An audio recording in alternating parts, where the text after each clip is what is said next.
আমি 10টার সময় কালকে ঢাকা মেডিকেল কলেজে যাই। আমার সাথে আতিয়ার ভাই ছিলেন।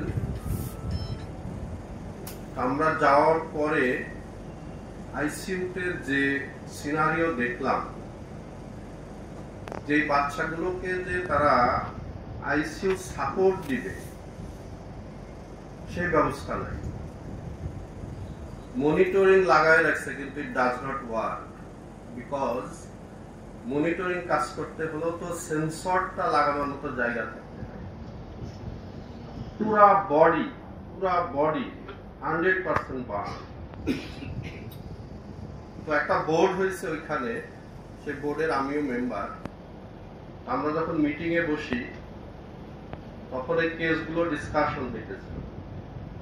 তখন একজন ডক্টর কোশ্চেন করে যে এটা যে আইসিইউ ভেন্টিলেটর সাপোর্টে আছে, তাহলে এটা আমরা মনিটরিং করতেছি কিভাবে? This is challenging question. How can we monitor this patient in ventilator, because the sensor does not work. এবং আমরা দুজন গিয়ে দেখলাম যে আসলেই সেটা কোনো মনিটরের জিরো সব। একজন ডক্টর সে বললো যে আমরা ইউরিন আউটপুট দেখে মনিটরিং করতেছি, অর্থাৎ অলিগিউরিয়া যদি থাকে, অনেকক্ষণ ধরে ইউরিন আউটপুট যদি না হয়, তাহলে সেটা ধরে নেওয়া হয় যে এটা hypovolaemia. This is not the way.